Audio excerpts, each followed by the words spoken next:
და ეხა ფოტო გადავიდე. საქართველოში გაიმართა Global Tech Weekend თბილისი, სადაც ძალიან ბევრი საინტერესო აქტივობა იყო თანამედროვე ტექნოლოგიური მიმართულებებიდან. მეც ვიყავი სტუმრად, ბევრი საინტერესო რამ გავტესტე. ეს არის სათვალე, რომელიც შექმნილია მეტას და Ray-Ban-ის კოლაბორაციით.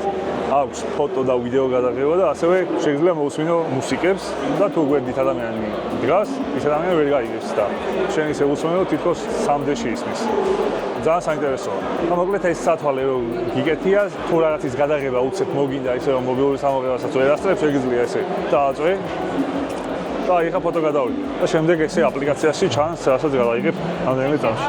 მაგარია, ჩემი აზრით YouTube-ის არსენალში ერთი ასეთი სათვალე აუცილებლად უნდა იყოს.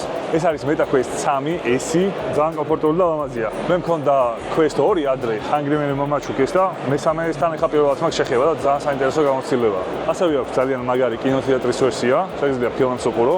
თავზე დგომით უფრო დახვეწილია მეორესთან შედარებით, ძალიან კომფორტულად. ეს არის XP Pen-ის Magic Note Pad-ი. და როგორც გავიგე, აქვს რამდენიმე გამოშვებული პლუსი. და ეს არის პადი 3 ერთში. ეს მაგალითად Photoshop-ში და Illustrator-ში მუშაობს. მათთვის არის იდეალურად კომფორტული, რომ მაქსიმალურად გაიმარტივონ საქმიანობა. ზემოთ აქვს ერთი ღილაკი, რომელსაც როცა დააწვევი, გადადის საკითხავ mode-ზე და არის eye friendly. ასევე აქვს Android სისტემა და შეიძლება გამოიწერო ნებისმიერი აპლიკაცია და ყველაფერი გამოიყენო ჩვეულებრივად. Gaming stand-თან დახვდა Razer-ის პერიფერია, რაც ყველა გეიმერისთვის ძალიან პატივსაცემი და სასურველი ბრენდი არის. ეს არის Razer Black Shark V2 X Green Edition-ი. ეს არის უკვე Razer Barracuda. ძალიან კომფორტულად დგას თავზე. ამასაც მაგარი noise cancelling აქვს, ჩემი ხმაც არ მესმის, ხარ ულაპარაკობ, მგონია რომ სხვაგან.